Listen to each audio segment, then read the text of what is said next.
Shalom, damai Kristus beserta kita. Hari ini kita akan masuk tema besar kita yang sesungguhnya, yaitu kebenaran yang memerdekakan. Sebelum-sebelumnya saya sudah bawakan 3 subtema untuk mempermudah pemahaman tentang kebenaran yang memerdekakan. Yang belum nonton boleh ya kakak, silakan dipilih. Ada sahabat, ada sunat, ada babi. Iki kok koyok dagang di Tanah Abang. Oke. Pertama saya mau bicara tentang perbudakan terlebih dahulu. Karena sebelum saya mendapatkan surat merdeka gitu ya, saya adalah budak dosa. Dan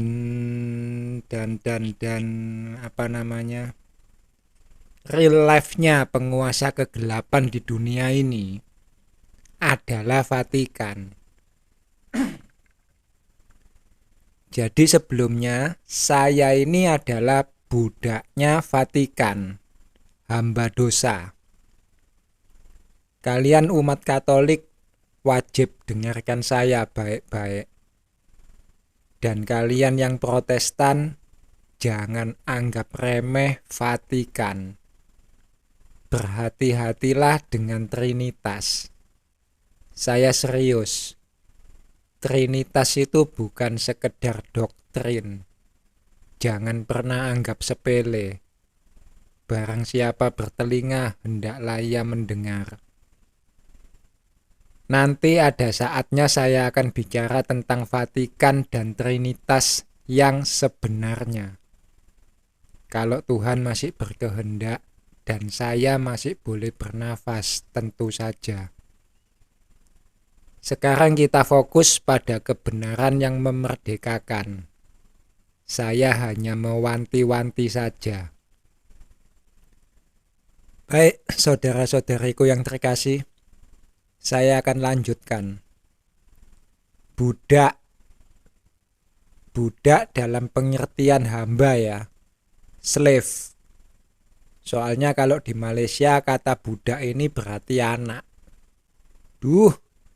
Nakalnya nih budak-budak. Ipin Upin kan jadinya. Bukan itu ya saudara. Bukan budak-budak kecil, tapi budak pengertian slave, hamba. Nah, yang namanya budak ini unik saudara.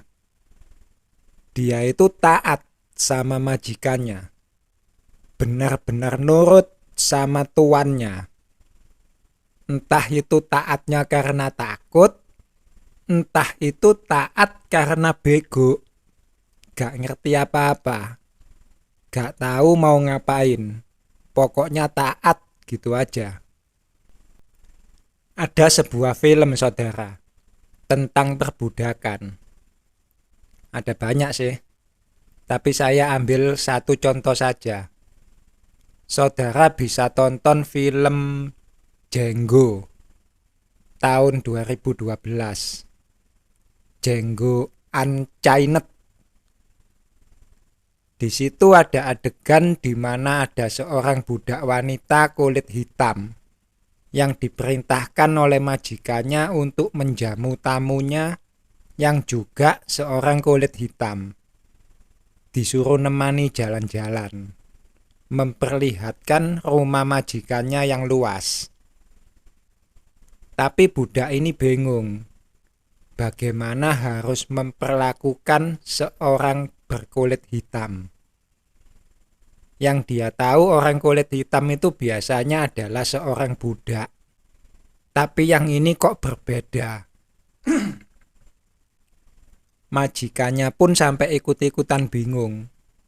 Gimana harus menjelaskan pada seorang budak?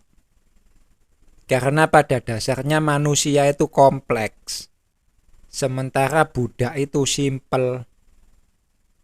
Adegan ini memperlihatkan bahwa betapa seorang budak itu seperti orang bego. Harus diajari dengan detail. supaya mengerti kemauan majikannya. Mereka ini gak tahu apa-apa, gak ngerti apa itu ganti rugi, gak ngerti apa itu sopan santun, gak ngerti semuanya. Yang dia tahu hanya satu, dia harus hidup, itu aja. Dan untuk tetap hidup, harus nurut majikannya. Sudah, itu aja. Seperti digambarkan dalam adegan film yang lain. Saya cerita sebentar ya. Kita santai. Dalam adegan film lainnya itu juga diperlihatkan beberapa orang budak lagi dikurung dalam perjalanan ke sebuah tempat. Di tengah jalan terjadi baku tembak. Jedor, jedor. Tempat mereka dikurung itu terbuka. Tapi mereka gak mau lari. Kurungannya mereka tutup lagi. Sudah, duduk manis di dalam kurungan. Konyol. Tapi itulah budak. Padahal orang-orang yang mengurung mereka sudah pada mati semua. Habis baku tembak dengan jagoan dalam film itu. Bahkan sampai jagoannya dalam cerita itu menang, terus berjalan kembali lewat jalan itu. Mereka masih di sana, duduk manis dalam kurungan, gak mau berusaha keluar untuk mencari kemerdekaannya sendiri. Saudara-saudariku yang terkasih, begitu juga halnya yang terjadi dengan kehidupan saya pribadi. Sebelum saya mengenal siapa itu Tuhan, saya ini adalah budaknya Vatikan. Saya gak ngerti apa-apa tentang Tuhan. Yang ngerti itu Vatikan. Supaya saya bisa tetap hidup, saya harus nuruti semua kemauannya Vatikan. Kalau tidak nanti saya mati. Mati dalam dosa, masuk neraka, disiksa, katanya. Makanya, ketika Vatikan bilang harus adorasi, yo adorasi. Apa itu adorasi? Menek ketehek. Saya ini budak. Pokoknya adorasi, biar tidak disiksa dalam neraka. Minimal masuk akuarium dululah, kalau belum bisa masuk surga. Kok akuarium? Purgatorium maksudnya. Sorry, sengaja disalah-salahkan.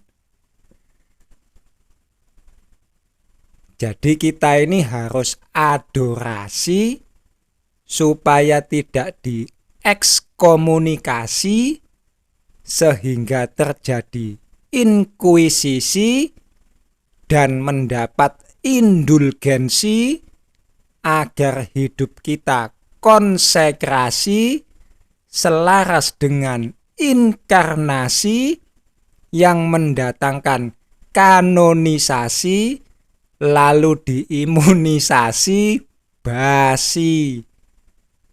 Susah loh ini. Saudara harus punya infalibilitas kalau ingin menjadi seorang tuan besar. Menjadi orang yang ucapannya dipatuhi oleh budak-budaknya. Presiden kalah, saudara. Pak Jokowi, presiden kita. Pak Jokowi itu hanya menguasai Indonesia saja. Pak Jokowi bilang, hari Sabtu besok kita kerja bakti. Maka seluruh rakyat Indonesia kerja bakti. Orang Indonesia yang ada di Amerika apa ikut kerja bakti? Gak bakalan.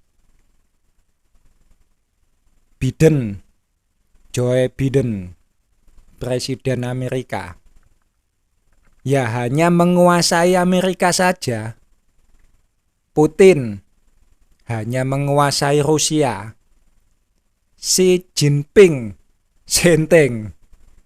Xi Jinping, Shen Jinping. Mirip-mirip. Xi Jinping. Xi Jinping. Itu orang hanya menguasai Cina. Cinanya pun hanya RRC, bukan Taiwan. Makanya perang. Ingin menyatukan Cina dengan Taiwan.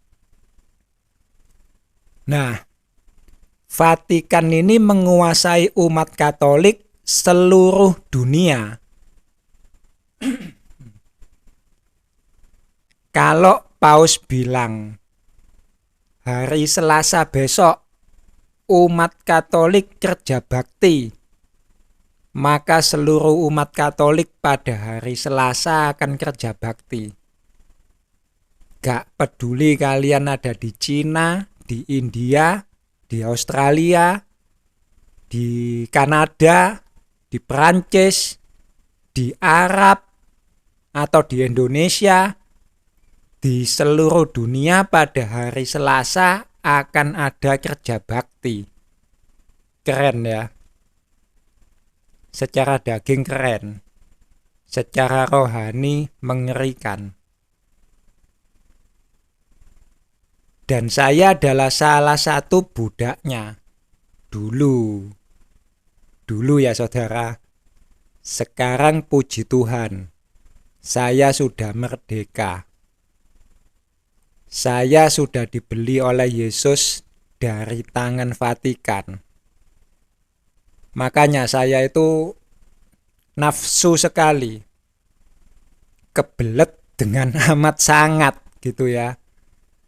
Ingin mengajak saudara-saudari saya umat Katolik ini bertemu dengan Yesus. Emang selama ini Katolik gak ngajar tentang Yesus? Ngajar. Ada Mesias palsu. Mirip. Nah, saudara-saudariku yang terkasih, merdeka dalam kebenaran itu seperti apa sih? Saya akan berikan gambarannya ya, menurut pengalaman saya pribadi. Saya ini tadi apa saudara? Budak. Saya ini tadinya adalah seorang budak. Budaknya siapa? Dosa. Pemilik dosa itu siapa? Vatikan. Saya males coret-coret, tapi saya sudah buat PowerPoint. Kita lihat di layar monitor.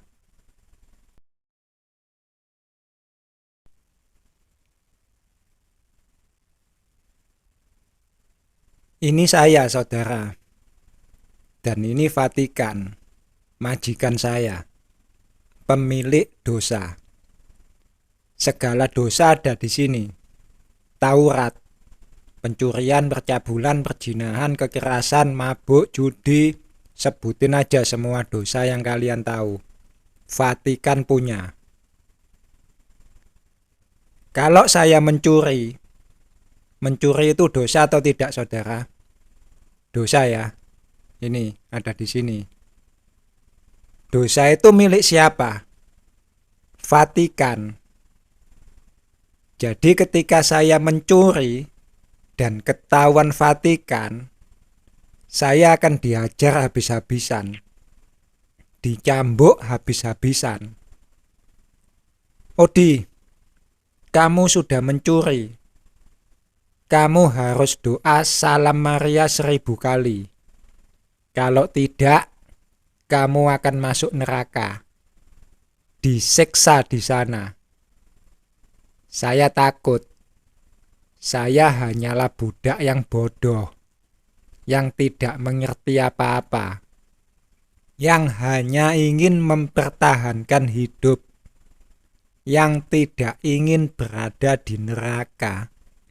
itu saja. Maka saya berdoa Salam Maria 1000 kali. Doa Salam Maria 1000 kali itu cambuk yang saya terima, saudara. Sedangkan masuk neraka, disiksa di neraka, itu adalah intimidasi supaya saya takluk pada Vatikan. Supaya saya menuruti segala perintah Vatikan. Kalau saya berzina, zina itu dosa atau tidak, saudara? Dosa ya. Ini ada di sini. Dosa itu milik siapa? Vatikan. Jadi ketika saya berzina dan ketahuan Vatikan, lagi-lagi saya akan dihajar habis-habisan. Odi, kamu sudah berzina. Kamu harus melakukan adorasi di bawah patung Yesus selama 10 jam. Renungkan dosa-dosamu. Kalau tidak, kamu akan diseret dan dicampakkan ke api neraka. Selama saya menjadi budaknya Vatikan, saya ini harus melayani Vatikan. Vatikan minta saya untuk bersundal dengan patung Maria. Ya, saya akan bersundal dengan patung Maria. Kalau tidak, nanti saya masuk neraka, disiksa. Vatikan minta saya bersundal dengan patung Yesus. Ya, saya akan bersundal dengan patung Yesus. Kalau tidak, nanti saya dicambuk lagi. Tinggal pilih saja.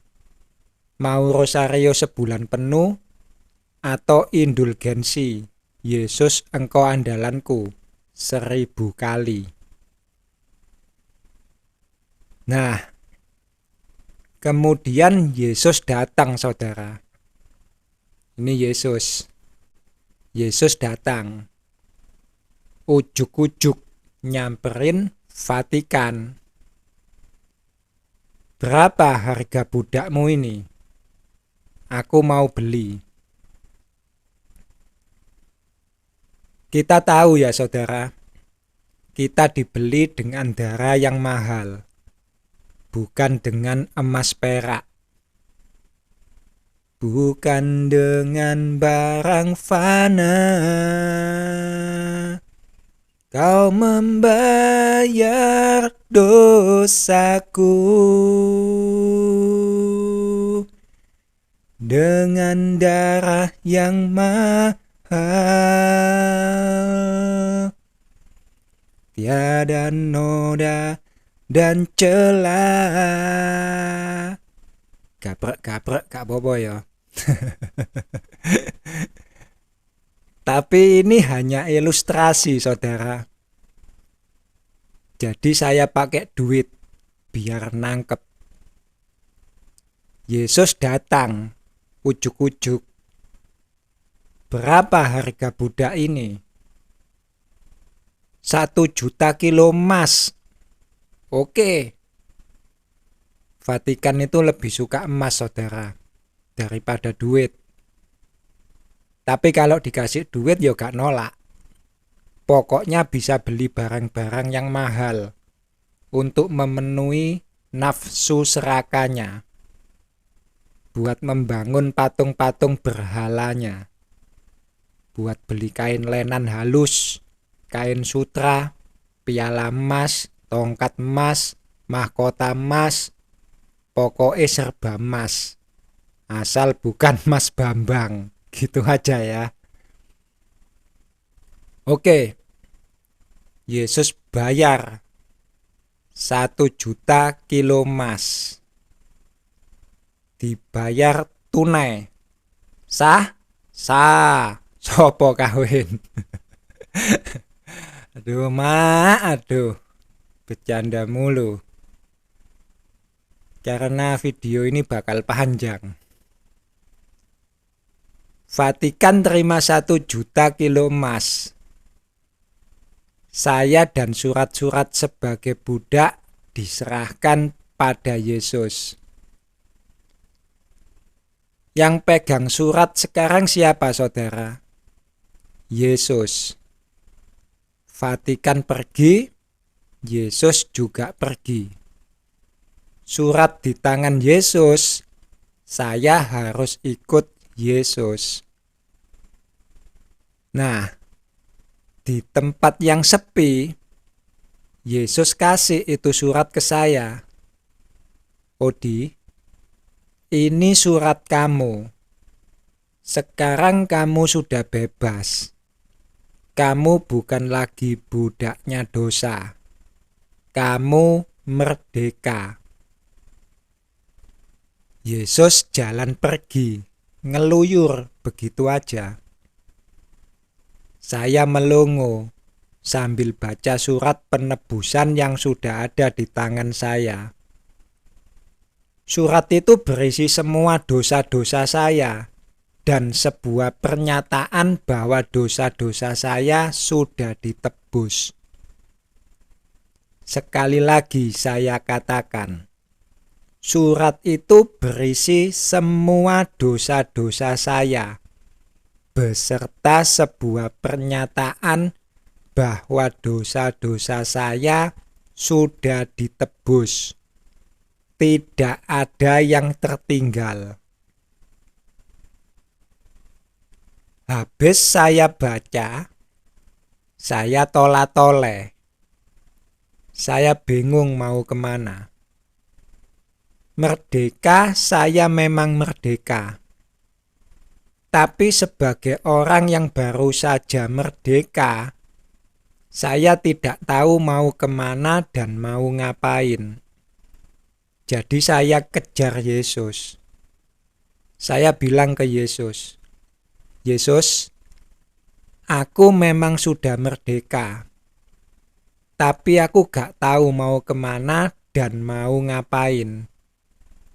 Maukah engkau menjadi majikan kami? Saya mau jadi budakmu saja. Saya kasih surat penebusan saya balik pada Yesus. Tetapi saudara, Yesus menolak.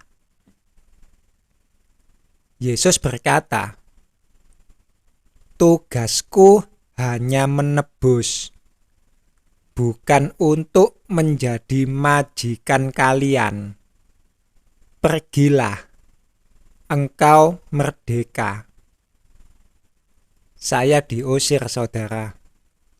Kita diusir. Saudara pernah mendengar bukan? Bahkan mungkin saudara sendiri pernah mengatakan hal ini. Yesus adalah penebus. Betul? Yesus itu juru selamat. Dia menanggung dosa-dosa kita. Betul? Dan inilah maksud yang sesungguhnya. Kebenarannya. Yesus tidak mau menjadi majikan kita. Dan Yesus juga tidak mau menanggung dosa-dosa kita. Sekali lagi, inilah kebenarannya. Yesus tidak mau menjadi majikan kita. Dan Yesus tidak mau menanggung dosa-dosa kita. Yesus hanya menebus. Surat itu diberikan pada kita dan kita bebas dari dosa. Itu saja. Karena sekarang dosa itu sudah kembali menjadi milik kita. Bukan kita menjadi milik dosa. Sampai sini saya hentikan dulu gambaran ceritanya. Saya mau pelan-pelan, supaya kalian tidak salah mengerti. Saya mau buka kitab suci, saudara. Kita buka Yeremia 23, ayat 9-40, menentang nabi-nabi palsu.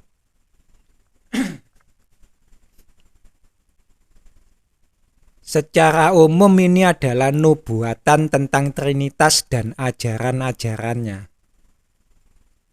Saya akan bacakan ayat 33 dan ayat 36.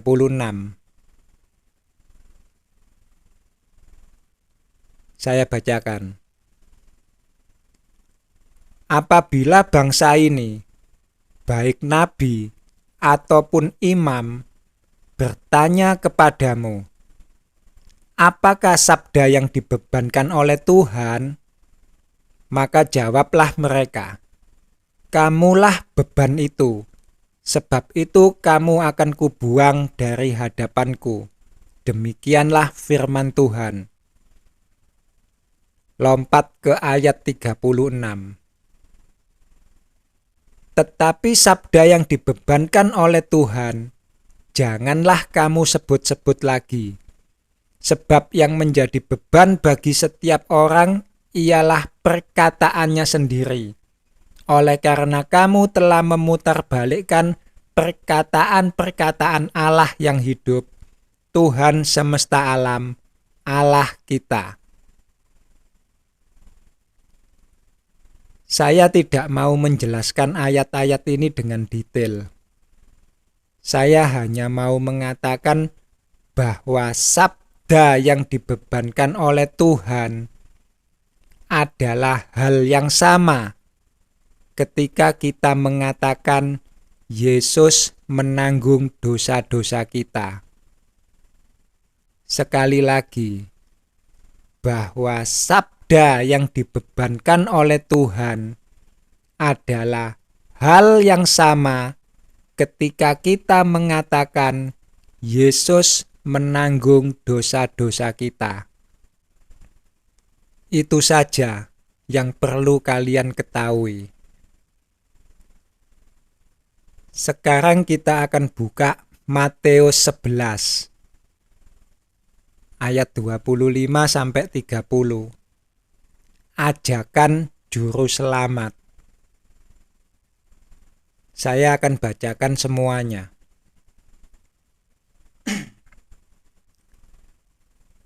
Pada waktu itu berkatalah Yesus, Aku bersyukur kepadamu, Bapa, Tuhan langit dan bumi, karena semuanya itu Engkau sembunyikan bagi orang bijak dan orang pandai, tetapi Engkau nyatakan kepada orang kecil.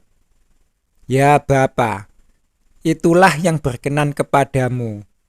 Semua telah diserahkan kepadaku oleh Bapakku, dan tidak seorang pun mengenal anak selain Bapa, dan tidak seorang pun mengenal Bapa selain anak, dan orang yang kepadanya anak itu berkenan menyatakannya. Marilah kepadaku, semua yang letih lesu dan berbeban berat. Aku akan memberikan kelegaan kepadamu. Pikulah kuk yang kupasang, dan belajarlah padaku, karena aku lemah lembut dan rendah hati, dan jiwamu akan mendapat ketenangan. Sebab kuk yang kupasang itu enak, dan bebanku pun ringan. Saya mau menggarisbawahi ayat 30, saudara. Sebab kuk yang kupasang itu enak, dan bebanku pun ringan. Beban Yesus menjadi ringan. Kok bisa? Saya akan jelaskan hal ini sebentar. Ketika Yesus sudah membebaskan saya dari dosa, Yesus bertanya pada saya, Odi, maukah engkau meringankan bebanku? Otomatis saya jawab mau. Saya sudah merdeka dari dosa. Letih lesu, beban berat saya karena dosa sudah hilang. Tetapi kemudian saya diberi kuk oleh Yesus dan disuruh belajar dari Yesus. Kuk apa yang saya terima?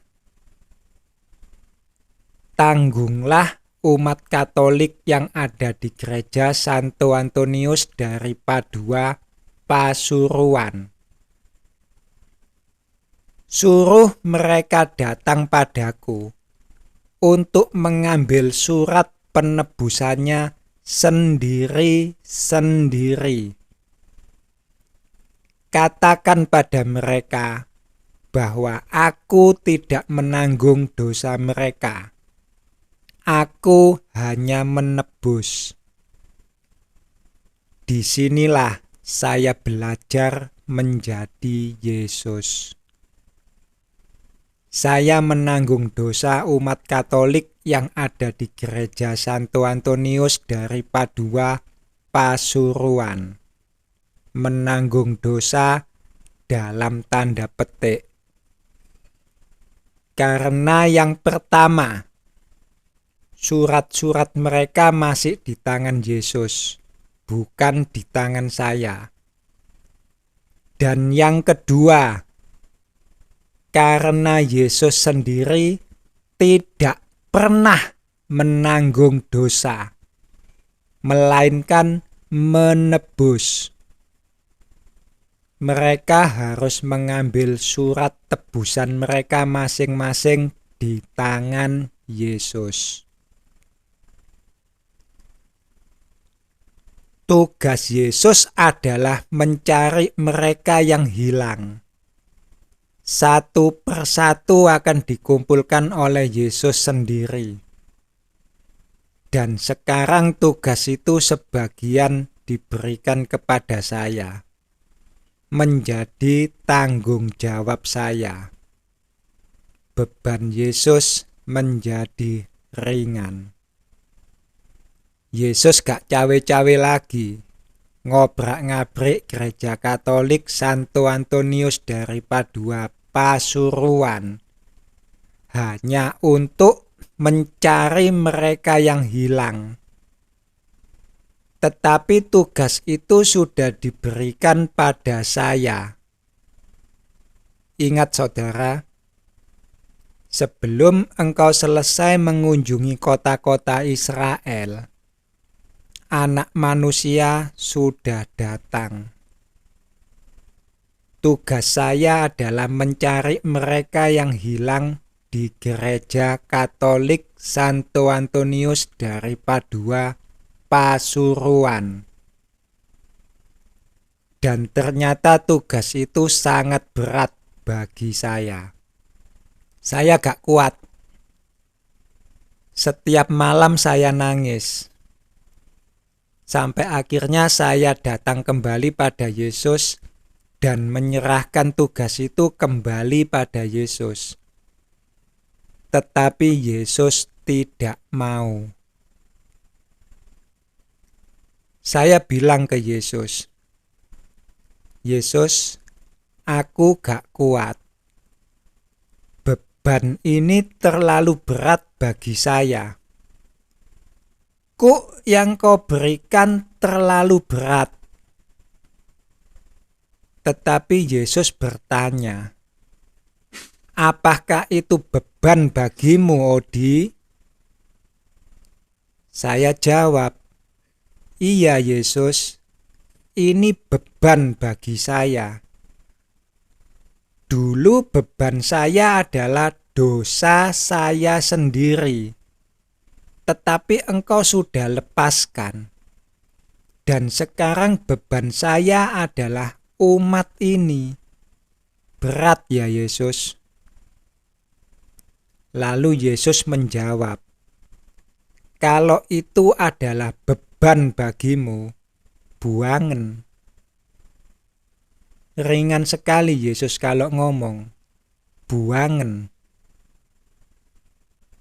Serius saudara, ringan sekali, buangen. Kuk yang kupasang itu enak. Memang benar enak. Kalau gak kuat, yo buangen. Kalau kasihan, yo tanggungan. Enak toh? Ringan bagi Yesus, berat bagi saya. Karena bagaimanapun juga, mereka adalah saudara-saudari saya.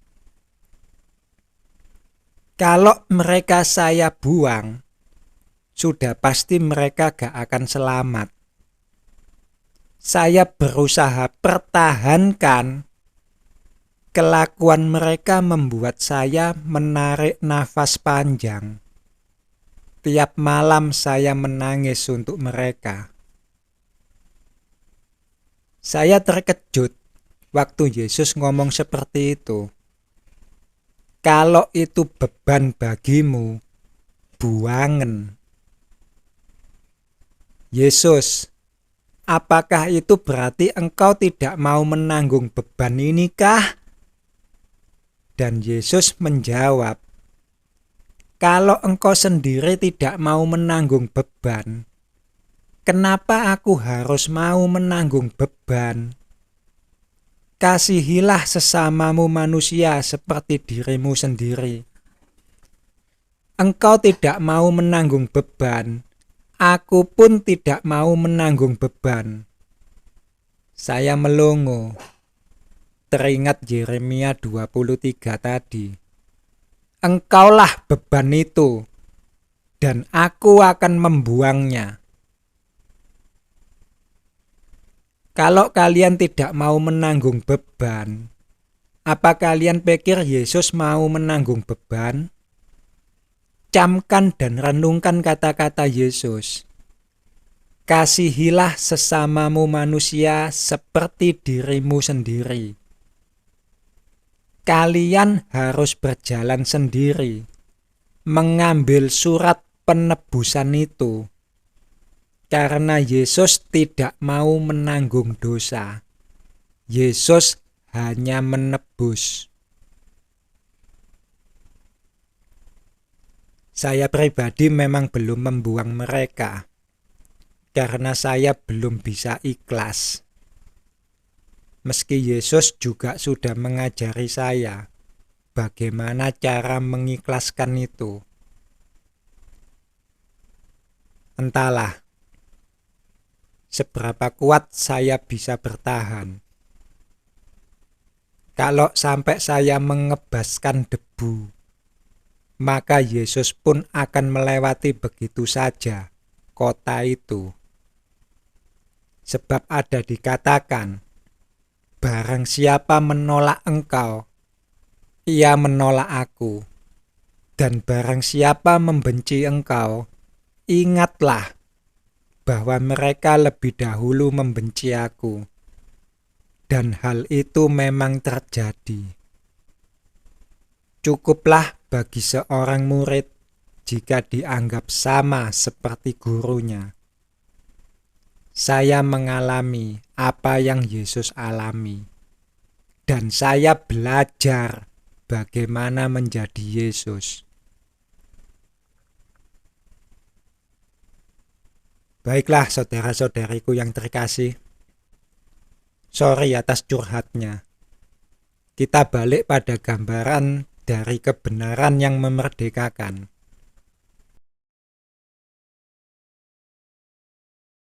Kita balik pada cerita di mana saya ditolak untuk menjadi budaknya Yesus.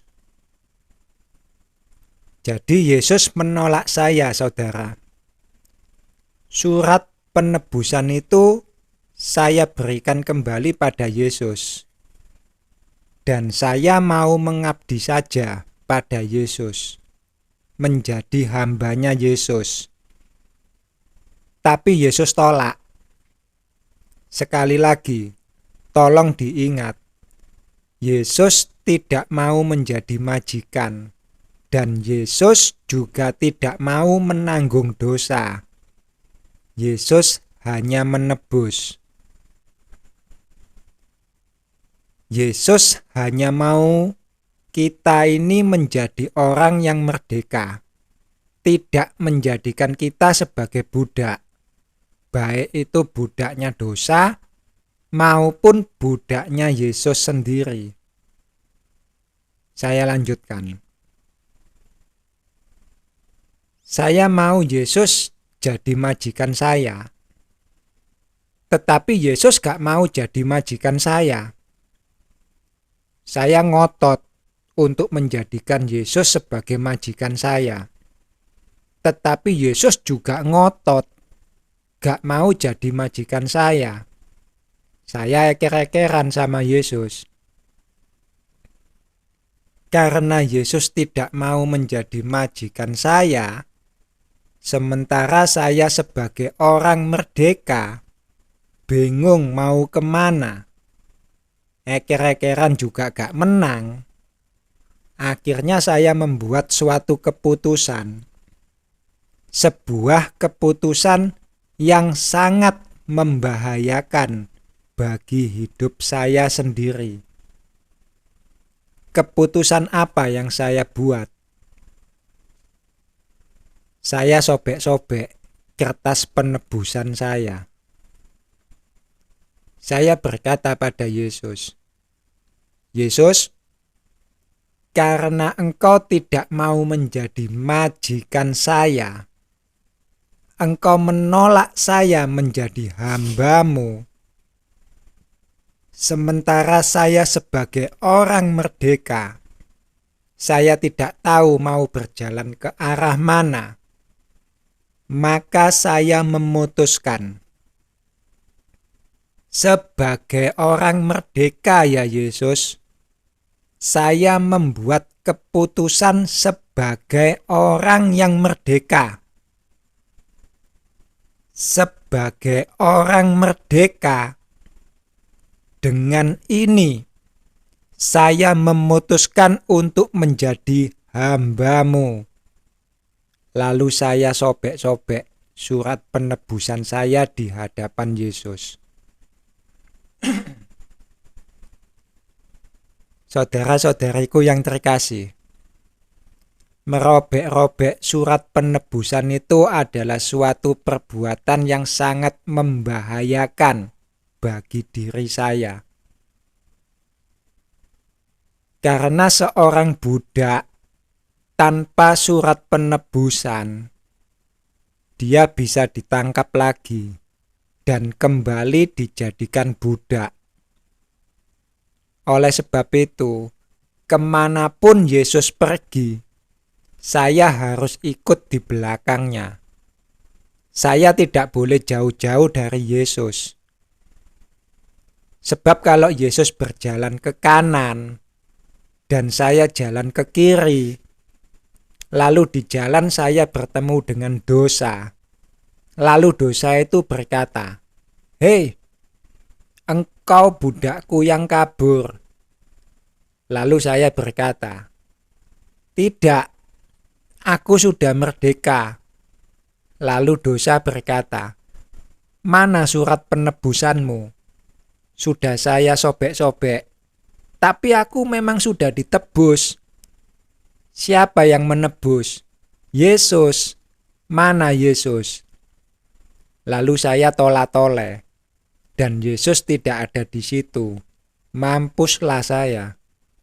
Saya akan kembali ditawan dan dijadikan budak oleh dosa.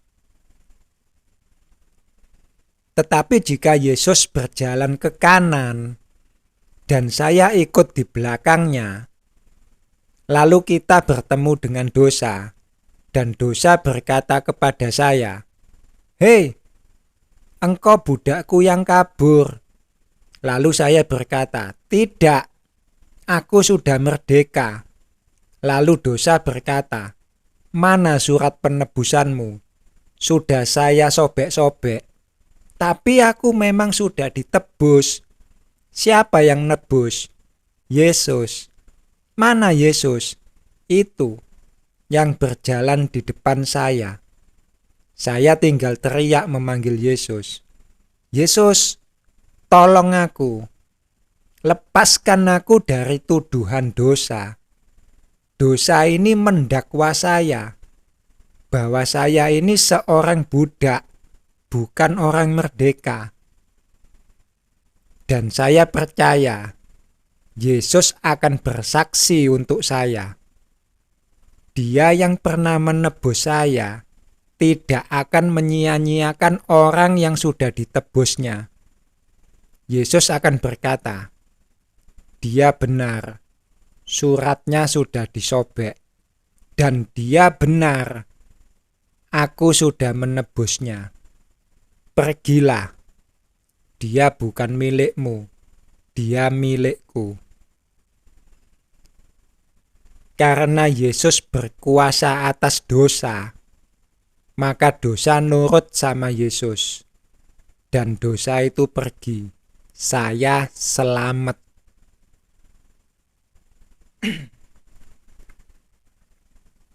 Saudara, sekalipun saya berjalan dengan Yesus, yang diincar dosa itu adalah saya. Yesus gak diincar karena Yesus berkuasa atas dosa. Saudara bisa lihat betapa berbahayanya hidup saya jika saya sampai jauh dari Yesus. Sebab surat penebusan saya sudah saya sobek.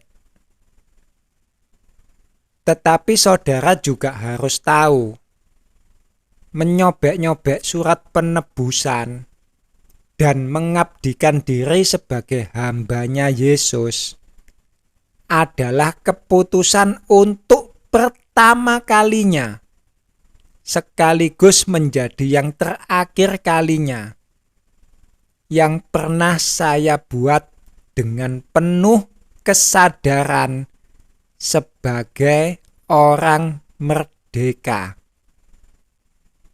Sekali lagi, menyobek-nyobek surat merdeka dan mengabdikan diri sebagai hambanya Yesus adalah sebuah keputusan untuk pertama kalinya, sekaligus menjadi yang terakhir kalinya yang pernah saya lakukan dengan penuh kesadaran sebagai orang merdeka.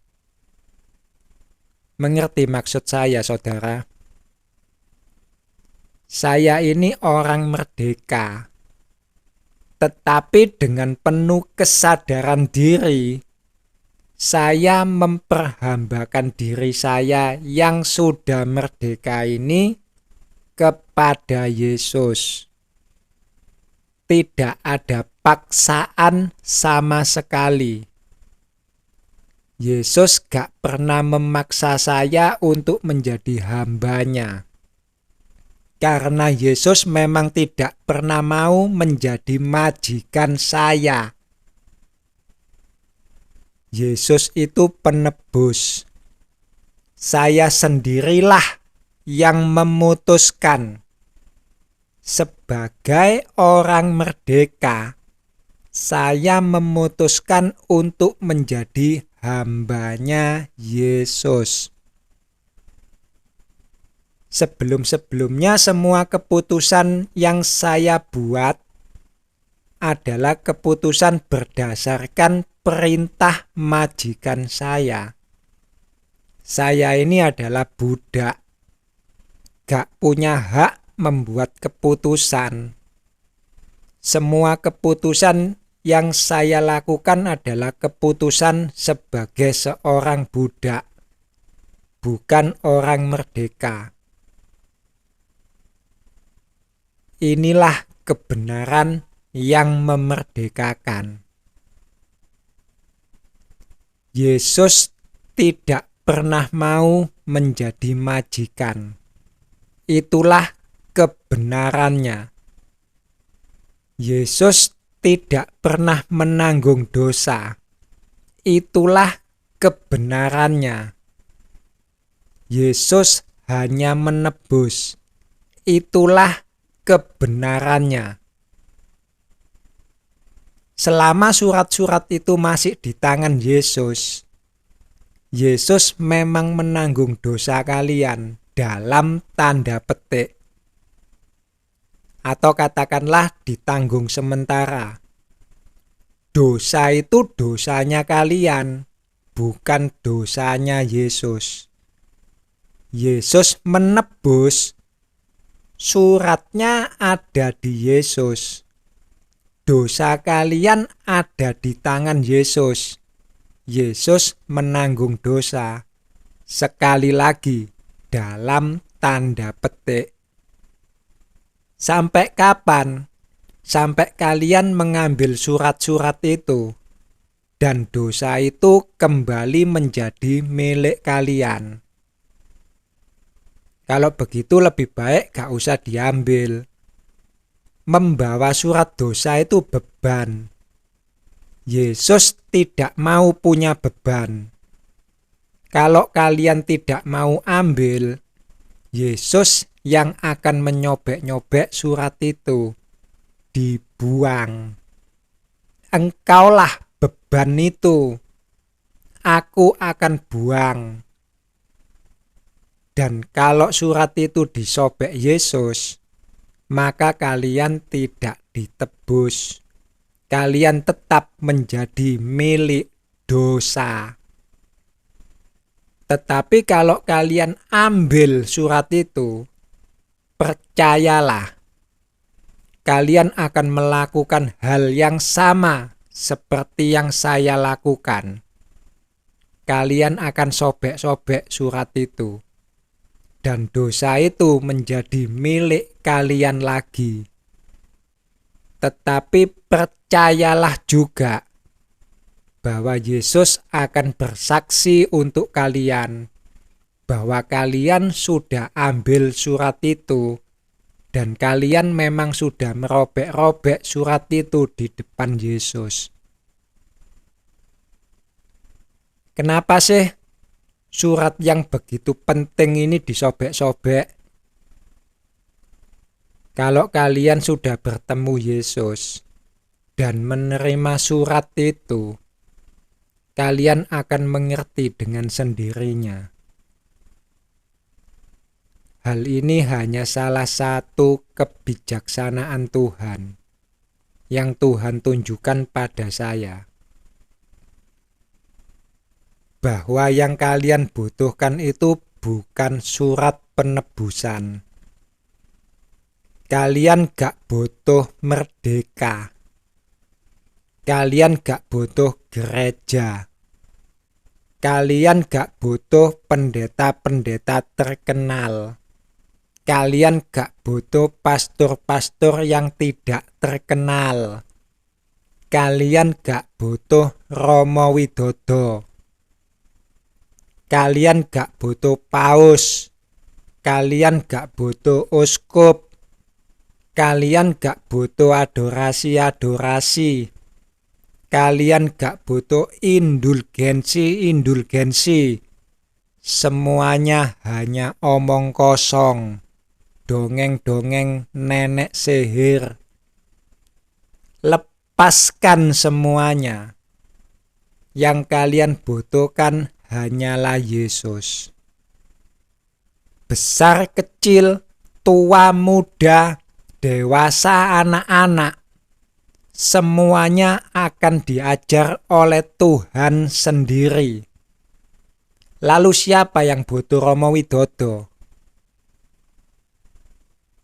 Seandainya saja mereka yang mengaku sebagai imam ini mengerti. Mereka yang mengaku sebagai rohaniawan, rohaniawati ini sadar diri bahwa ini adalah musim menuai, bahwa ladang dan segala buah yang ada di dalamnya adalah milik Tuhan, bukan bukan milik diri mereka sendiri. Mereka tidak akan menahan hasil tuaian yang ditagih oleh penuai. Sekiranya mereka semua mengerti ya Tuhan, apa yang sedang terjadi saat ini. Sekiranya mereka mengerti ya Tuhan, apa maksud firman yang Kau sampaikan melalui hamba-Mu ini. Yang mengerti, biarlah mengerti dan melakukan apa yang menjadi kehendak-Mu. Yang tidak mengerti, biarlah tidak mengerti dan berdiam diri di tempatnya masing-masing. Ikhlaskan. Saudara-saudariku yang terkasih, surat penebusan itu kalian ambil atau tidak kalian ambil, surat itu pasti akan disobek-sobek. Entah itu kalian sendiri yang menyobek atau Yesus yang akan menyobek. Perbedaannya hanya satu. Kalau kalian sendiri yang menyobek, Yesus mau menjadi saksi bagi kalian. Tetapi kalau sampai Yesus yang menyobek, Yesus tidak akan menjadi saksi bagi kalian. Jadi sekali lagi saya akan katakan, surat penebusan itu sudah pasti akan disobek. Baik kalian sendiri yang akan menyobeknya, atau Yesus yang akan menyobeknya. Oleh sebab itulah, maka tidak ada seorang pun di dunia ini yang tidak berdosa. Sebab surat itu sobek. Tuhan Maha Bijaksana. Dan ini hanya salah satu kebijaksanaan Tuhan yang Tuhan tunjukkan pada saya. Yesus tidak menanggung dosa. Yesus hanya menebus. Dan dosa itu kembali menjadi milik kita.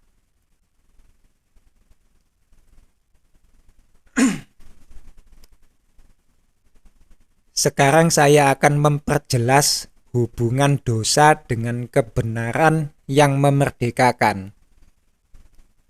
Makan babi itu dosa apa tidak gitu ya? Tidak menguduskan hari Tuhan, Sabat, itu dosa atau tidak? Main pelacur itu dosa atau tidak? Judi itu dosa atau tidak? Dan lain sebagainya. Saya akan perjelas. Sekarang ini, posisi saya sudah bukan lagi seorang budak. Sekarang saya ini adalah orang merdeka. Yesus sudah mengembalikan dosa-dosa saya kembali menjadi milik saya. Sekarang sayalah yang berkuasa atas dosa-dosa saya. Bukan lagi dosa-dosa saya yang menguasai saya. Saya menjadi majikan atas dosa-dosa saya. Jadi sakarepku, terserah saya. Ini dosa mau saya apain, terserah saya. Kalau saya tidak suka dosa ini, mau saya tempeleng ya suka-suka saya. Mau saya tendang, mau saya pukul, mau saya bedil, suka-suka saya. Saya majikannya. Dan kalau saya suka dengan dosa ini, Mau saya elus, ya suka-suka saya. Mau saya manja, mau saya alem, mau saya belai, ya terserah saya. Saya majikannya. Dosa-dosa ini milik saya, bukan milik kalian, juga bukan milik Yesus, milik saya pribadi. Saya berkuasa atas dosa-dosa saya, sama seperti Yesus, bukan? Yesus berkuasa atas dosa-dosa. Dan Tuhan tidak mau ada seorang pun yang menyamai Yesus. Sebab dia adalah anak tunggal satu-satunya, firman-Nya yang hidup. Tuhan Maha Bijaksana. Jadi Tuhan membuat saya merobek-robek surat penebusan saya sendiri. Sehingga sekarang saya menjadi orang merdeka yang harus mawas diri. Kalau sampai saya tertangkap lagi oleh dosa, mampus hidup saya. Tetapi Tuhan Maha Bijaksana. Begitu saya merobek-robek surat penebusan saya, sesungguhnya yang terjadi, Yesus sudah tidak ada lagi. Tetapi Tuhan mengirim Roh Kudus.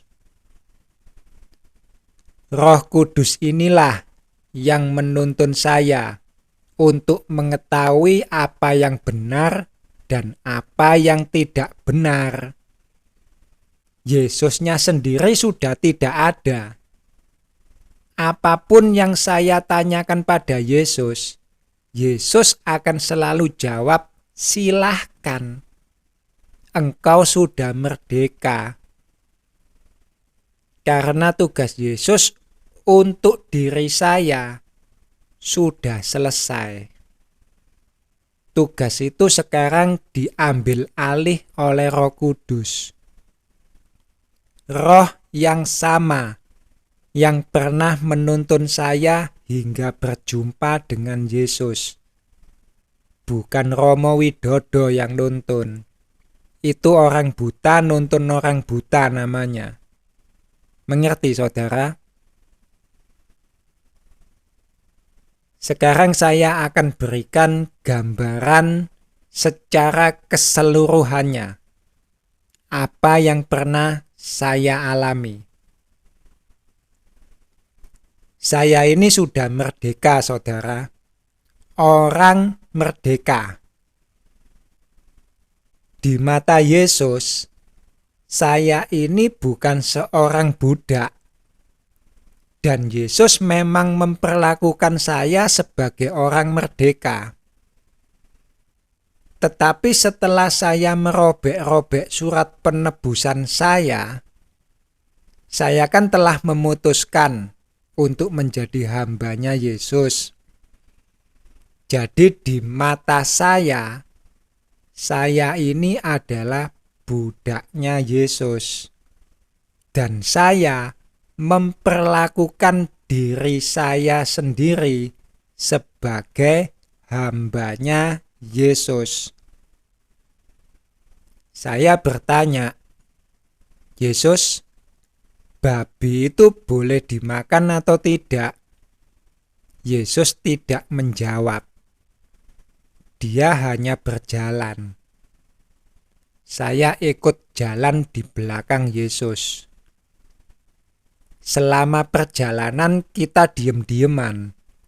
Persis orang musuhan. Siwaan, kalau orang Jawa bilang.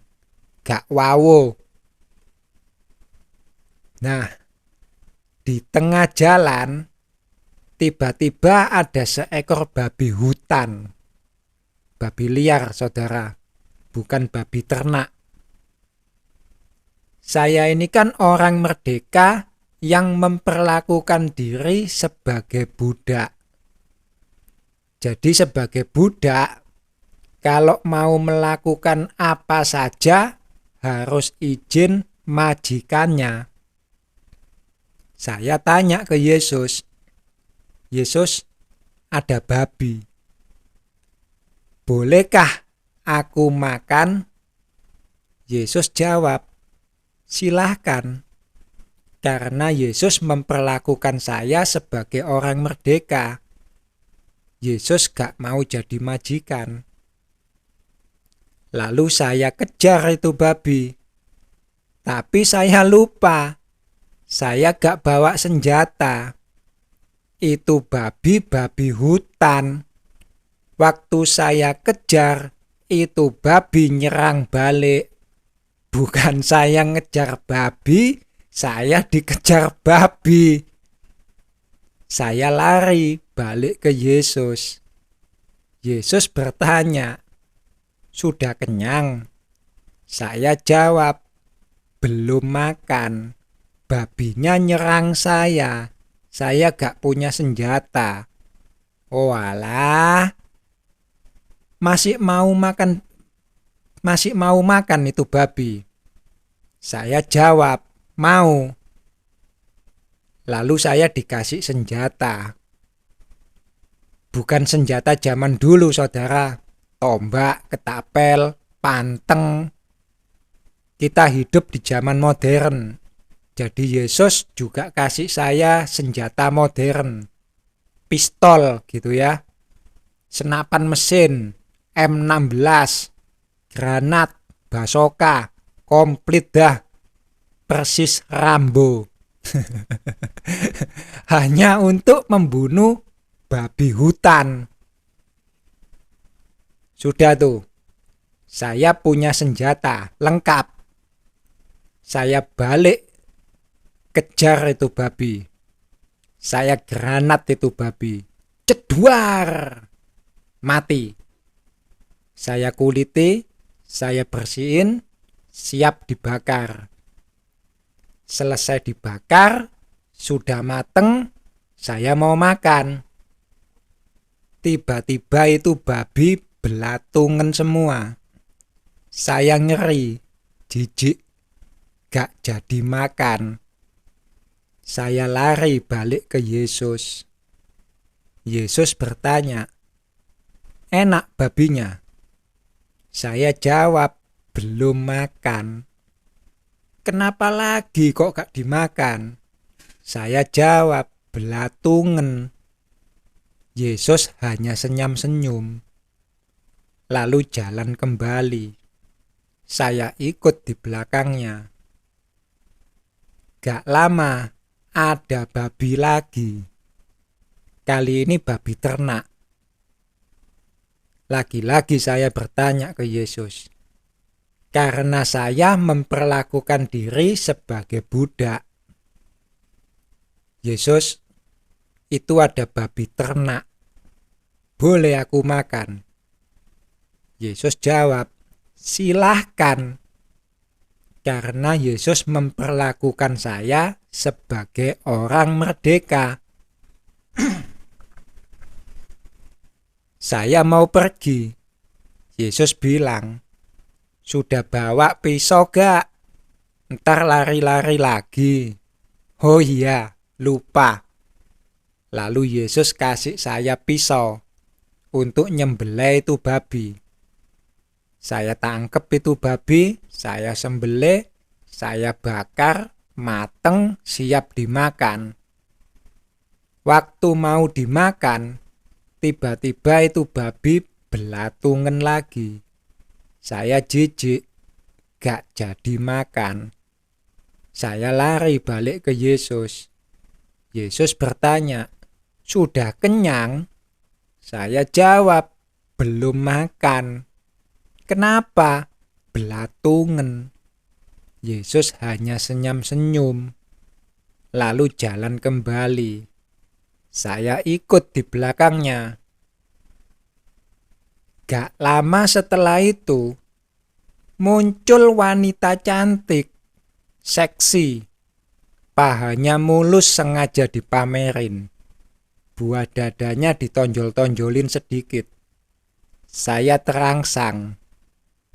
Sebagai budak, saya bertanya pada Yesus, "Yesus, aku ingin main sama perempuan pelacur itu.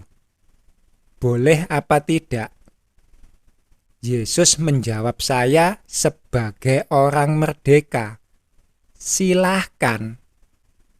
Saya lari menghampiri wanita pelacur itu. Saya bilang, "Buka semua bajumu, aku ingin main denganmu." Tapi wanita pelacur itu bilang, "Enak wae, kalau mau main bayar." "Berapa?" 10 juta. Waduh, saya lupa. Saya gak punya duit. Saya balik ke Yesus. Yesus bilang, "Kok cepet? Belum main, Yesus." "Kenapa?" "Dia minta bayaran 10 juta. Aku gak punya uang." "Engkau masih mau main sama perempuan itu?" "Masih." "Baiklah, ini uang 10 juta. Yesus kasih loh, saudara. Saya pergi menghampiri pelacur itu. Saya kasih uangnya. Lalu saya bilang, "Buka semua bajumu." Perempuan itu buka semua bajunya.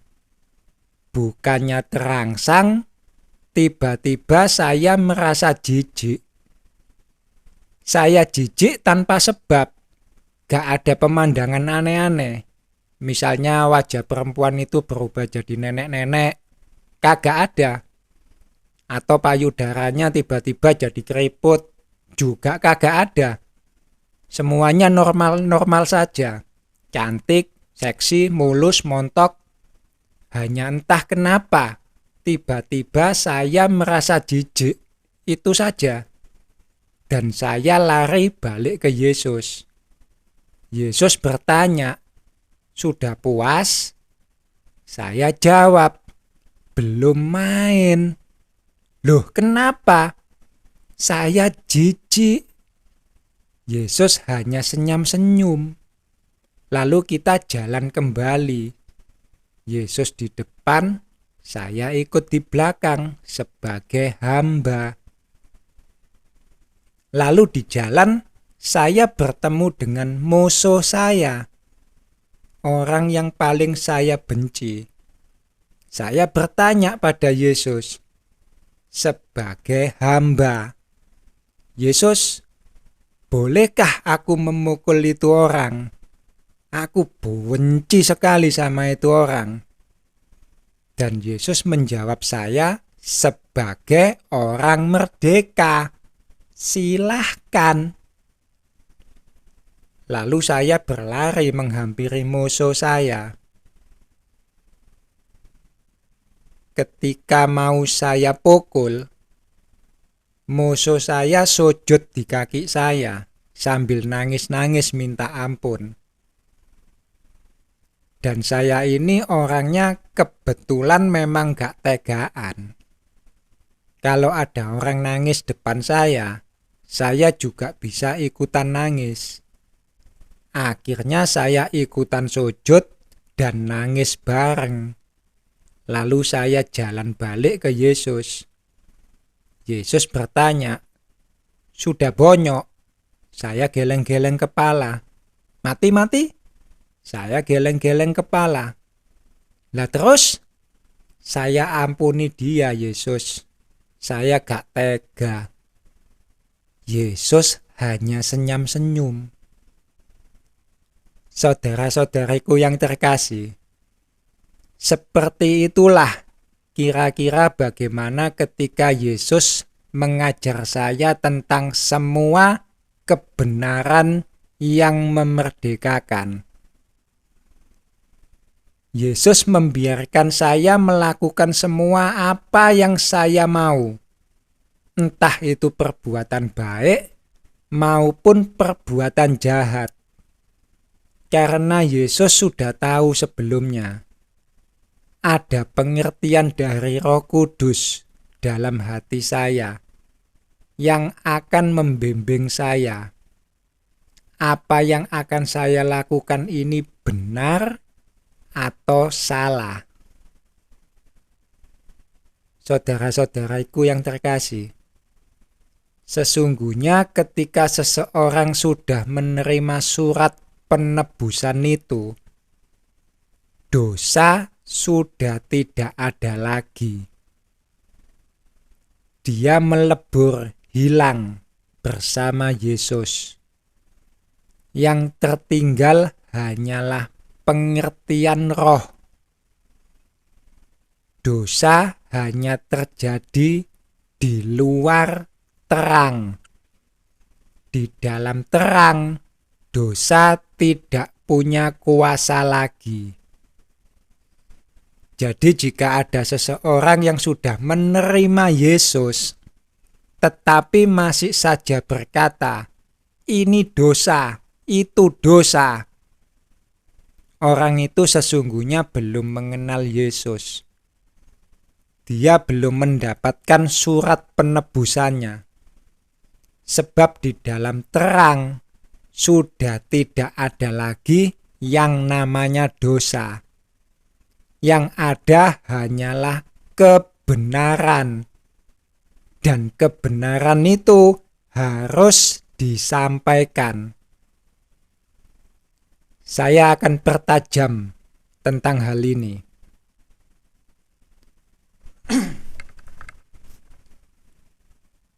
Saya akan menceritakan sebuah kesaksian dari seorang teman. Seorang teman yang juga pernah menerima surat penebusan dari Yesus. Dan sekarang dia menjadi seorang penginjil jalanan. Ada seorang pemuda Kristen Protestan dari gereja A. Sebut saja gitu ya. Pemuda ini punya masalah dengan hormon seksualitas. Suka onani. Sehari bisa 3-5 kali. Main pelacur tidak pernah. Takut penyakit kelamin. Hanya onani. Pemuda ini tahu kalau onani itu gak boleh. Onani itu dosa. Makanya setiap kali dia onani, dirinya itu selalu merasa sangat berdosa pada Yesus. Punya rasa bersalah yang amat sangat dalam. Tapi hasrat itu gak pernah bisa dibendung. Baru saja ngomong dalam hati, Tuhan, ampuni aku Tuhan, aku sudah berdosa karena berbuat onani. Aku gak akan mengulanginya lagi Tuhan. Belum ada 5 menit, hasratnya muncul lagi, dan dia onani lagi. Nyesek itu pemuda. Selalu merasa tertekan dalam dosa onani. Belum lagi ketika ia pergi ke gereja. Di gereja, khotbah yang ia dengar selalu tentang onani. Onani itu dosa. Masturbasi itu dosa. Putuskan rantai dosa. Datang pada Yesus, minta ampunannya dan bertobatlah. Dia keluar, pindah gereja. Dia pergi ke gereja B. Sama saja. Khotbahnya juga tentang onani. Onani itu dosa. Hanya darah Yesus yang bisa mematahkan segala keterikatanmu dengan dosa. Pemuda ini gonta-ganti gereja. Dan entah kenapa, khotbahnya selalu sama. Tentang onani, masturbasi. Dan onani itu dosa. Stres ini anak. Merasa tertuduh terus-terusan. Sampai suatu hari, dia ngomong dalam hati, Yesus, aku tahu, aku ini berdosa padamu. Aku gak pernah bisa nepati janji untuk tidak onani lagi. Bagaimana kalau begini saja ya Yesus? Khusus untuk dosa onani ya Yesus, perbolehkan aku untuk melakukannya. Aku capek Tuhan, karena setiap kali aku melakukan onani, aku selalu merasa berdosa padamu. Dan setiap kali aku merasa berdosa, aku selalu datang padamu untuk minta ampun. Jadi bagaimana? Kalau engkau izinkan saja aku onani, supaya aku tidak perlu lagi minta ampun padamu. Dan aku tidak merasa bersalah terus-terusan. Aku capek Tuhan, aku capek. Minta dispensasi saudara. Ini pemuda lagi tawar-menawar dengan Yesus. Minta dispensasi supaya boleh onani. Saya pribadi juga pernah minta dispensasi sama Yesus. Tapi hasilnya sama seperti pemuda ini. Ditolak. Kapan-kapan saya ceritakan pengalaman saya. Saya lanjutkan ceritanya ya saudara. Setelah pemuda itu minta dispensasi, Yesus langsung menjawab dalam hatinya. Kata Yesus pada pemuda itu, "Anakku, aku juga capek. Karena setiap kali engkau onani, engkau selalu datang padaku untuk memohon ampunan. Dan setiap kali engkau datang memohon ampunan, aku selalu mengampunimu. Aku capek anakku. Jadi, bagaimana kalau engkau tidak usah onani lagi, supaya aku tidak perlu mengampunimu lagi? Aku capek anakku. Aku capek.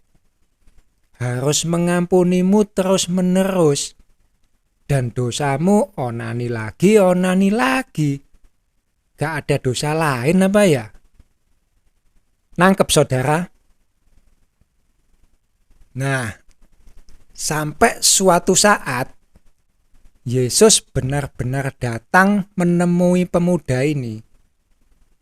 Dan pemuda ini mengerti apa itu kebenaran yang memerdekakan. Dan ketika dia sudah mengerti apa itu kebenaran yang memerdekakan, dia tidak mau lagi hidup menggereja. Dia berkata, semua pendeta itu kampret. Hanya di dalam gereja saja yang namanya onani itu berdosa. Di dalam terang, onani itu tidak berdosa. Di dalam gereja penuh dengan tuduhan-tuduhan.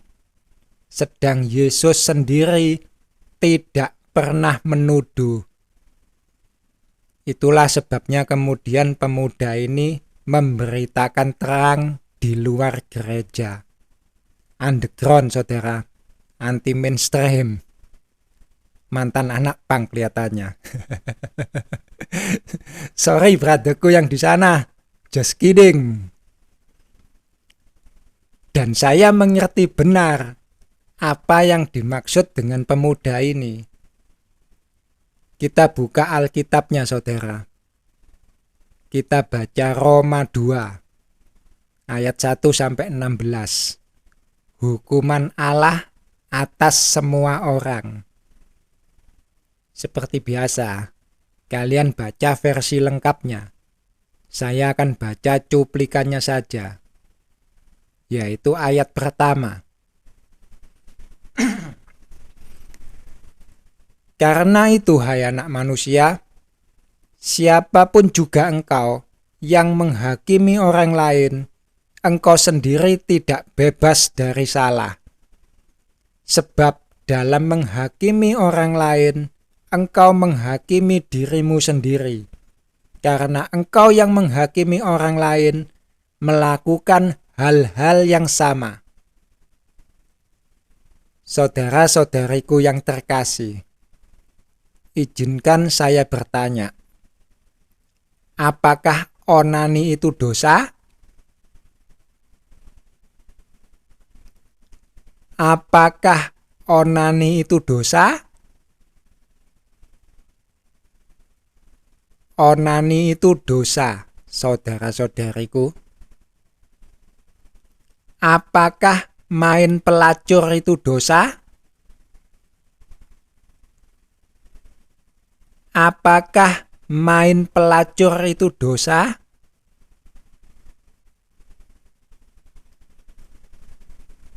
Main pelacur itu dosa, saudara-saudariku.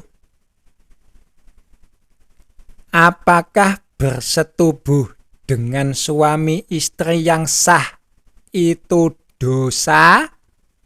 Eng ing eng. Apakah bersetubuh dengan suami istri yang sah itu berdosa, saudara-saudariku yang terkasih? Eng ing eng. Tidak, Odi. Hubungan intim suami istri yang sah itu tidak berdosa. Kita melakukan perintah Tuhan. Beranak cuculah, penuhilah bumi. Kalau tidak berhubungan intim, bagaimana bisa beranak cucu? Iku jare pendetamu. Pele-pele. Dosa itu dipele-pele. Dia melakukan hubungan suami istri, maka dia katakan tidak berdosa. Dia tidak main pelacur, maka pelacuran dia katakan dosa. Aku doyan babi, makan babi gak berdosa. Aku gak doyan bajul, makan bajul berdosa. Saenak udelmu dewe. Onani dosa, main pelacur dosa. Sama suami istri sendiri, kalau itu tidak berdosa, itu berkembang biak, kampret. Allah bisa menjadikan anak-anak bagi Abraham dari batu, saudaraku. Tidak ada bohong hitam dan bohong putih. Bohong ya bohong. Bohong demi kebaikan, bul. Bohong demi kebaikan, bul. Bul.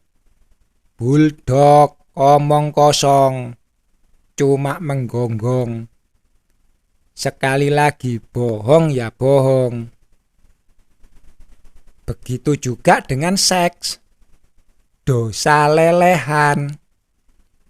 Mau itu main sendiri, onani atau masturbasi, mau itu main dengan pelacur, dibayar selesai gak ada urusan, ataupun itu main dengan suami istri sah, selesai lu masih punya tanggung jawab seumur hidup.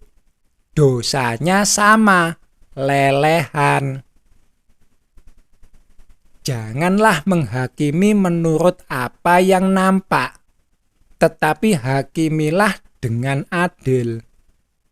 Onani keluar lelehan, dengan pelacur keluar lelehan, dengan suami istri sah juga keluar lelehan.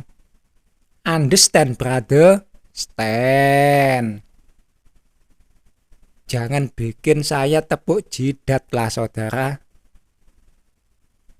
Yang ini dikatakan berdosa, yang itu dikatakan tidak berdosa.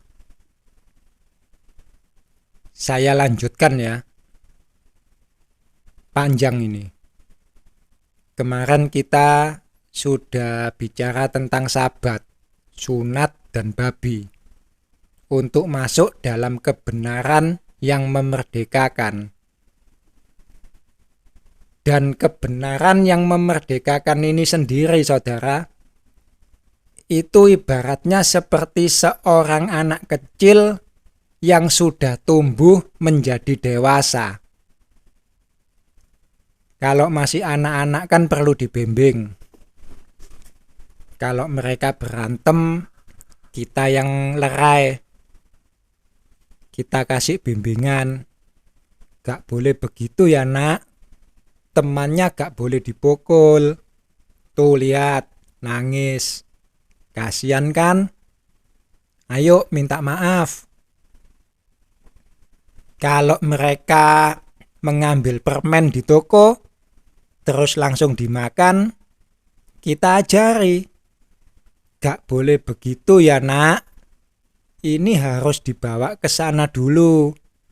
Itu namanya kasir. Kamu harus bayar dulu permennya.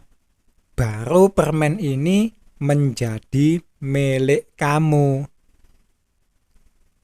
Rohani kita juga sama seperti itu. Harus tumbuh dan berkembang.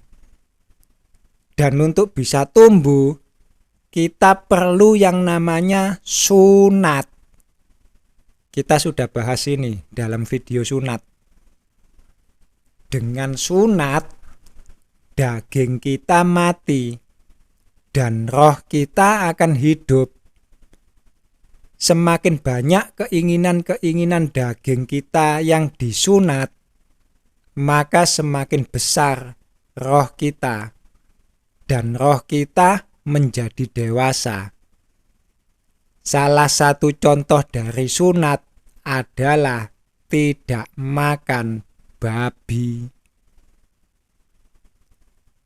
Kita akan masuk pada intisari dari kebenaran yang memerdekakan, saudara. Ada sebuah lirik lagu. Jika surga dan neraka tak pernah ada, apakah kalian masih mengasihi Tuhan? Simon, anak Yohanes, apakah engkau mengasihi aku? Saya akan kembali pada tema babi. Apakah makan babi itu berdosa? Saya katakan tidak. Tetapi karena saya tahu kebenarannya bahwa makanan halal atau haram itu masih berlaku, dan saya juga tahu kebenarannya bahwa babi adalah termasuk makanan haram, maka saya tidak makan babi.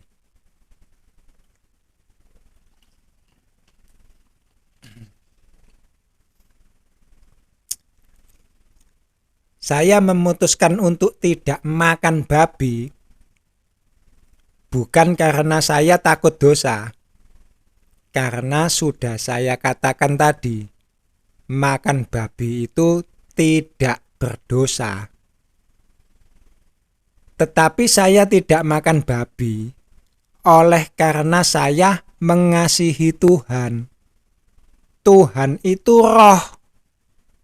Saya ingin mengasihi Tuhan lebih dalam lagi.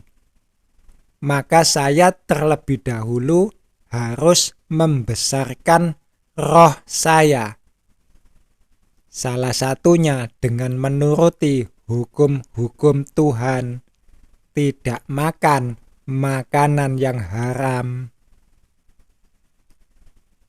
Saya punya teman muslim, saudara. namanya Muslim sudah pasti tidak makan babi. Betul?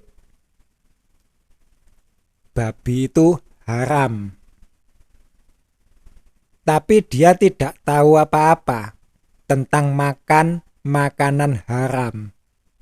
Minim pengetahuan. Yang dia tahu makanan haram itu ya babi. Jadi dia suka pergi ke Tretes hanya untuk makan sate kelinci. Disclaimer ya saudara, disclaimer dulu. Saya gak ngurus sama yang Islam.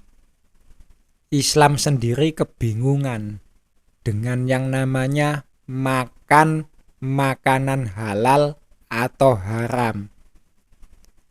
Sebagian Islam ada yang mengatakan daging kelinci itu halal karena ada hadis Nabi Muhammad makan daging kelinci. Tetapi sebagian lagi mengatakan daging kelinci haram karena mengalami perubahan bentuk. Itu semua saya gak ngurus. Bacaan saya kitab suci, bukan Al-Quran. Dalam kitab suci Imamat 11 ayat 1 sampai 47. Binatang yang haram dan yang tidak haram. Di situ kita mengetahui binatang-binatang seperti apa saja yang dikatakan haram dan halal. Kalian baca sendiri.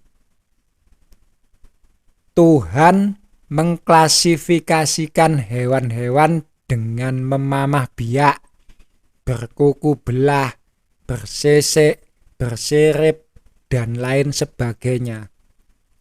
Kompleks.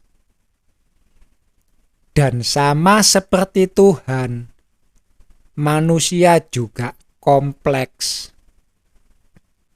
Kita mengklasifikasikan dengan kingdomnya apa, kelasnya apa, ordonya apa, familinya, genusnya, spesiesnya, varietasnya, dan tetek bengek lainnya.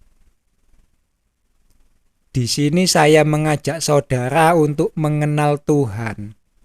Kalau saudara ingin mengasihi Tuhan. Dan untuk mengasihi Tuhan, saudara harus tahu hukum-hukum Tuhan.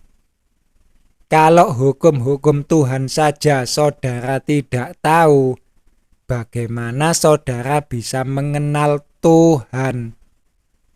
Dan kalau saudara tidak mengenal Tuhan, bagaimana saudara bisa mengasihi Tuhan? Pusing saudara. Kita lewati saja kalau pusing, daripada mual terus muntah. Saya balik pada teman saya yang makan sate kelinci ya. Mungkin saudara, teman saya itu belum dewasa secara iman. MUI bilang kelinci itu halal. Ya dia manut gitu aja. Sama seperti saya dengan Vatikan dulu. Atau bisa jadi teman saya itu memang belum mengenal Tuhan. Tuhan itu yang mana dia tidak tahu. Oleh karena itu, dia tidak tahu hukum-hukum Tuhan. Sate kelinci coy, enak iki, sikat, whatever. Yang jelas bagi saya pribadi, saya memutuskan untuk tidak makan babi, bukan karena saya takut dosa.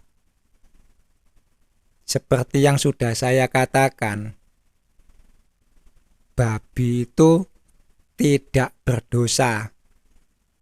Tetapi saya tidak makan babi oleh karena saya mengasihi Tuhan. Sekali lagi, Tuhan itu roh, dan saya ingin mengasihi Tuhan lebih dalam lagi. Maka saya terlebih dahulu harus membesarkan roh saya. Salah satunya dengan menuruti hukum-hukum Tuhan, tidak makan makanan yang haram. Dimengerti, saudara? Hukum Tuhan tentang makan makanan halal dan haram ini sendiri sebenarnya termasuk sunat. Tujuan sunat saudara sudah tahu, bukan? Supaya rohmu hidup, dagingmu mati. Tujuan ada hukum makan makanan halal dan haram ini supaya kalian gak rakus, semua diembat, memuaskan keinginan dagingmu.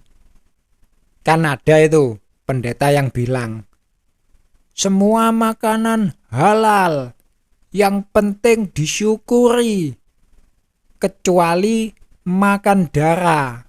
Loh kan? Pele-pele meneh. Kalau halal, halal semua, bos. Jangan dipele-pele. Mau itu darah, mau itu bangkek. Kalau mau dimakan, doain aja. Kalau haram, haram semua. Jangan makan apa-apa, kecuali makan firman Tuhan. Saudara tahu contohnya makan darah itu apa? Kalau di Jawa itu ada yang namanya rujak cengur. Cengur itu mulutnya sapi. Cengur, congor, congormu. Nah, itu bahasa kasarnya untuk mulut. Dalam rujak cengur itu ada menu yang namanya dede. Dede itu terbuat dari darahnya sapi. Itu contoh makan darah. Pendeta ini bilang, semua makanan halal kecuali darah. Yaitu yang gak boleh dimakan menurut doi. Doi belum tahu apa itu kebenaran yang memerdekakan. Saya katakan, kalau mau makan darah, silakan. Makan darah itu gak berdosa. Siapa yang melarang? Yesus. Saya pernah berjumpa dengan Yesus. Dan Yesus gak pernah melarang saya untuk makan darah. Siapa yang melarang? Yo pendetomu kui. Mengaku murid Yesus, ketemu Yesus saja belum pernah. Duduk manis untuk mendengarkan Yesus bicara saja belum pernah. Sudah keluyuran, berkoar-koar mengaku diri sebagai murid Yesus. Bikin saya tepuk jidat.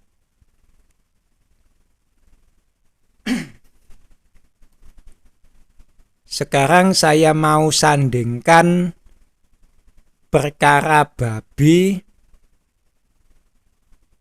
sama rokok. Saya perokok, saudara. Dan saya juga ingin berhenti merokok. Kenapa saya ingin berhenti merokok? Karena rokok itu juga termasuk keinginan daging. Makanan halal haram ada di kitab suci. Jelas. Rokok apa ada di kitab suci? Gak ada. Paling banter orang akan pakai ayat 1 Korintus 19. Tubuhmu adalah bait suci. Yang mana kemudian oleh beberapa denominasi gereja dipakai sebagai alat intimidasi. Gak boleh rokokan, gak boleh tatoan, gak boleh tendean. Ya apa ya? Rokok itu merusak tubuh. Tubuhmu adalah bait suci. Jangan rokokan. Saya akan katakan pada orang-orang semacam ini, kalian gak usah makan apa-apa sekalian.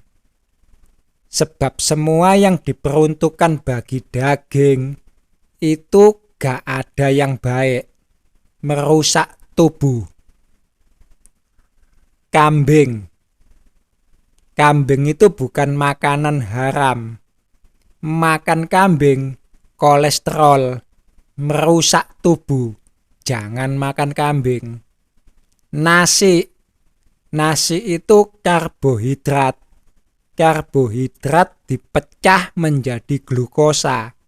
Glukosa tinggi, diabetes, merusak tubuh. Jangan makan nasi. Sebutin saja semua keinginan-keinginan daging. Kopi, teh, bakso, bakpao. Gak ada yang baik. Daging itu memang gak berguna. Dan semua keinginan daging memang harus dibunuh. Tapi kalau motivasi kalian untuk sunat hati adalah 1 Korintus 19, yaitu tadi, gak usah makan, gak usah minum, baca firman saja. Makanan roh adalah firman, makanan daging macem-macem. Biar gak rakus, dikasih hukum makanan halal dan haram.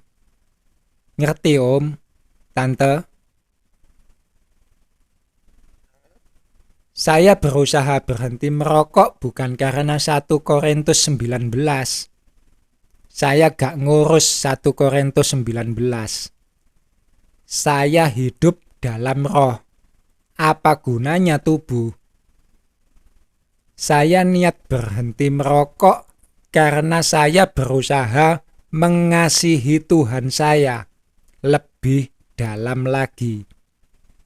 Karena Tuhan saya adalah roh. Saya harus hidup dalam roh. Rokok adalah keinginan daging yang harus saya bunuh. Dan saya bersedia melakukannya tanpa paksaan. Gak ada urusannya dengan 1 Korintus 19. Ngerti saudara? Merokok itu tidak berdosa. Silakan saja kalau mau merokok. Sama seperti makan babi. Tidak berdosa. Silakan kalau kalian mau makan babi. Sekali lagi, saya berusaha berhenti merokok bukan karena 1 Korintus 19. Tetapi karena saya ingin membesarkan roh saya sehingga saya bisa mengasihi Tuhan saya dengan lebih baik. Ketika saya mengetahui kebenaran tentang babi, saya memutuskan untuk tidak makan babi. Apa bisa langsung berhenti makan babi? Ya bisa. Tinggal gak usah dimakan aja, kan beres. Tapi ketika saya memutuskan untuk berhenti merokok, apa bisa saya langsung berhenti merokok? Belum bisa. Rokok itu adiktif, butuh proses. Tapi bagi saya pribadi, saya sudah bulatkan tekad. Sebelum masuk tahun 2023, saya sudah harus wajib bisa berhenti total. Hanya saja untuk proklamasi belum berani. Nanti terhitung dari tahun 2023 sampai 2024, kalau saya benar-benar tidak merokok sebatang pun, maka saya akan proklamasikan pada kalian, saya merdeka dari rokok. Doakan saja. Saudara-saudariku yang terkasih, dengan membandingkan babi dan rokok, di sini saya hanya mau menggambarkan dan mengatakan, lakukan hal-hal yang mudah saja terlebih dahulu. Baru kemudian berusahalah untuk melakukan hal-hal yang sulit. Sunat katan dan sunat hati, saudara. Bagi saya pribadi, gak makan babi itu gampang. Tapi gak ngerokok, Masya Allah. Saya seperti cacing kepanasan. Tapi tekad sudah bulat. Insya Allah saya colong, bahasa saudara sepupu kita. Mudah-mudahan saya berhasil. Mohon bantuan doa, saudara. Saudara berdoa, saya berusaha. Biar ada gregetnya gitu loh, saudara. Saya gak boleh mengecewakan orang-orang yang mendoakan saya. Gitu loh maksud saya. Ada gregetnya. Dan terima kasih tidak lupa saya ucapkan. Saudara-saudariku bersedia mendoakan saya. Terakhir, sebelum saya tutup, kita berandai-andai. Anggap saja gitu ya. Sunat rokok yang saya lakukan ini memang sudah berhasil. Saya sudah merdeka dari rokok, gitu ya. Apakah kemudian selesai sampai di sini? Tidak, saudara. Saya akan berusaha lagi menyunat keinginan-keinginan daging saya yang lain. Berhenti ngopi misalnya. Atau mungkin jadi vegetarian. Gak makan daging. Jangan saklek ya saudara. Sampai sekarang saya masih mencari padanan kata saklek iki opo ya.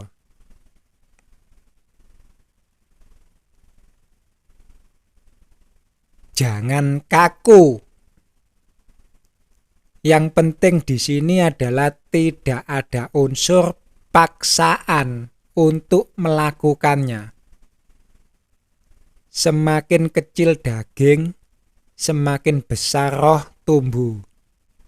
Itu saja. Tuhan memberi sabat, sunat, makanan halal atau haram. Semua tujuannya hanya satu, agar roh kita tumbuh. Dan Tuhan mengajarkan kebenaran yang memerdekakan, karena Tuhan tidak ingin dicintai dengan terpaksa. Baik, saudara-saudariku yang terkasih, saya akan tutup.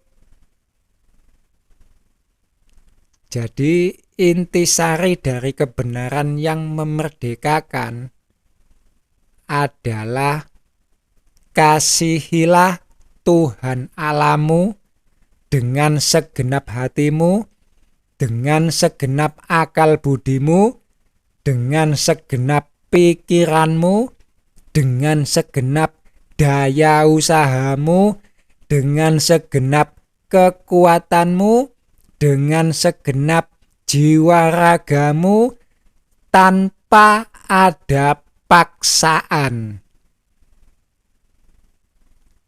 Ada orang yang mengasihi Tuhan dengan cara kawin. Ada orang yang ingin lebih mengasihi Tuhan dengan tidak kawin. Tetapi jika dengan tidak kawin engkau melakukan onani, lebih baik engkau kawin saja. Tidak semua orang mengerti akan hal ini. Yang mengerti, biarlah mengerti. Itulah kebenaran yang memerdekakan, tanpa ada paksaan.